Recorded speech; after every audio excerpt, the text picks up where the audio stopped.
그럼 마지막 이슈 넘어가 보겠습니다. 세 번째 키워드입니다. 현대상선 D-얼라이언스 가입. 우리나라 해운산업 재건이 속도를 내고 있습니다. 국적 원양선사인 이 현대상선이 글로벌 해운동맹의 정회원 자격으로 합류하게 된 건데요. 이번 성과 의미 또 앞으로의 전망 취재기자와 좀 더 자세히 짚어보겠습니다. 안지혜 기자 나와 있습니다. 안 기자, 일단 이 해운동맹이라는 게 뭐죠? 어떤 의미를 갖습니까? 네, 물리적으로 하나의 선사가 전 세계 모든 지역에 선박을 배치하기도 어렵고 많은 수의 선박을 보내기도 어렵습니다. 때문에 화물은 있는데 배가 부족하거나 혹은 우리는 운항하지 않는 항로인데 고객사가 그쪽으로 짐을 붙여야 할 경우에는 다른 선사들의 도움을 받을 수밖에 없는데요. 네. 이게 바로 일종의 공동운항 서비스 협정, 즉 해운동맹이라고 부릅니다. 유럽 항로를 중심으로 하는 2M과 주로 미주 항로를 다니는 오션 얼라이언스 그리고 또 D-얼라이언스가 있습니다. 글로벌 순위 기준으로는 각각 1, 2, 3위인데요. 이번에 현대상선이 이제 정회원 자격을 딴 게 3위인 D-얼라이언스 이곳입니다.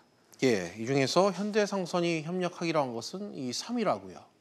맞습니다. 사실 그동안은 1위 동맹인 2M과 협력을 해오긴 했는데 동등한 조건은 아니었습니다. 동맹을 맺는 이유가 서로의 윈윈이기 때문에 서로 가진 배의 크기나 대수가 비슷해야 손을 잡을 수가 있습니다. 하지만 대형 선박이 많은 2M과 현대상선은 체급 차이가 그동안 컸기 때문에 동등한 조건이 아니고 현대상선으로서는 동등한 조건이 아니지만 불리한 조건이라도 받아들일 수밖에 없었는데요. 때문에 이번에는 용의 꼬리보다는 뱀의 머리가 되는 전략을 택했다 이런 분석도 나옵니다. 해수부 장관은 어제 브리핑에서 가장 유리한 조건으로 개혁을 체결했다라고 밝히기도 했습니다. 네, 안 기자. 그런데 이번 사실 이 3위와의 동맹만으로도 선방한 거다 이런 평가도 나온다고요? 그렇습니다. 글로벌 선사들이 워낙 대형화되는 추세라서 점점 업계를 나란히 하기가 우리로서는 쉽지가 않은데요. 현대상선이 이번에 정회원 자격으로 D-얼라이언스에 합류한 것도 당장 내년에만 초대형 선박 12척을 인도받는 것을 앞두고 있기 때문이란 평가들이 나옵니다. 현대상선이 선봉량, 이게 어떤 말이냐면 배에 얼마나 짐을 실을 수 있는지를 기준으로 하는 선봉량 기준으로는 세계 9위 수준인데요. 세계 3대 해운동맹은 지금 차트를 보시면 한 동맹에 많아야 3개 정도 선사들이 속해 있습니다. 그러니까 현대상선은 사실상 이번에 마지막 주자로 해운동맹에 가입했다고 볼 수 있는데요.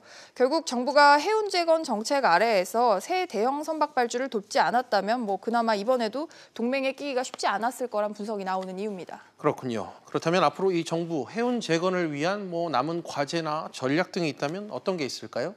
일단 해운동맹에 가입하는 건 영업을 위해서 중요하고 때문에 이제 이번에 가입을 한 게 첫 단추를 잘 꿰다라고 할 수 있는데요. 해운업도 원가 경쟁력이 중요한 만큼 앞으로의 전략이 또 중요할 수밖에 없습니다. 전문가 이야기 직접 들어보시죠.